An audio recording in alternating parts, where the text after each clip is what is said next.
सध्या big boss मराठीच्या 6व्या पर्वात दररोज नवे वाद आणि नवी समीकरणं पाहायला मिळत आहेत. या घरातील स्पर्धकांमध्ये कधी मैत्री तर कधी मतभेद असे बदलते वातावरण पाहायला मिळत असून प्रत्येक टास्क दरम्यान संघर्ष अधिक तीव्र होताना दिसत आहे. अशातच आता बिग बॉस मराठीच्या आगामी भागाच्या प्रोमोमध्ये आणखी एक मोठा वाद समोर आला आहे. कलर्स मराठी वाहिनीने शेअर केलेल्या नव्या प्रोमोमध्ये अभिनेता राकेश बापट आणि स्पर्धक तन्वी कोलते यांच्यात कडाक्याचं भांडण झाल्याचं पाहायला मिळत आहे. या वादामुळे घरातील वातावरण अचानक तणावपूर्ण झाल्याचं प्रोमोमध्ये स्पष्ट दिसत आहे. दरम्यान बिग बॉसने सदस्यांना डेंजर कीपासून स्वतःचा बचाव करण्यासाठी एक महत्त्वपूर्ण टास्क दिला आहे. या टास्कमध्ये चावी मिळवण्यासाठी आणि स्वतःला सुरक्षित ठेवण्यासाठी सर्व स्पर्धकांमध्ये जोरदार चुरस पाहायला मिळत आहे.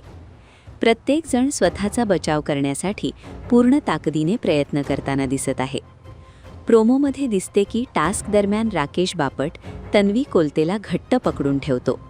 यावेळी तन्वी राकेशला वारंवार सोडण्याची विनंती करत आरबी सोड ना, हेल्दी गेम खेळ असं सांगताना दिसते. मात्र राकेशने पकडून ठेवल्यामुळे तन्वीचा राग अनावर होतो. रागाच्या भरात तन्वी राकेशला उद्देशून अकलेचा कांदा, नासका झालेला कांदा असे शब्द वापरताना दिसते.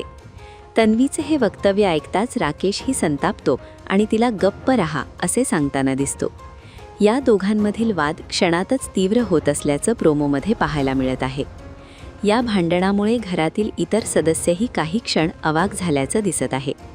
टास्क दरम्यान निर्माण झालेल्या या तणावामुळे घरातील वातावरण आणखी तापले असून याचे पुढे काय परिणाम होणार याकडे प्रेक्षकांचे लक्ष लागले आहे. कलर्स मराठीने शेअर केलेल्या या प्रोमोला टास्कमध्ये होणार राकेश आणि तन्वीमध्ये घमासान भांडण असे कॅप्शन देण्यात आले आहे. त्यामुळे आजच्या भागात हा वाद नेमका कुठपर्यंत पोहोचणार आणि बिग बॉस या परिस्थितीवर काय निर्णय घेणार हे पाहणे उत्सुकतेचे ठरणार आहे.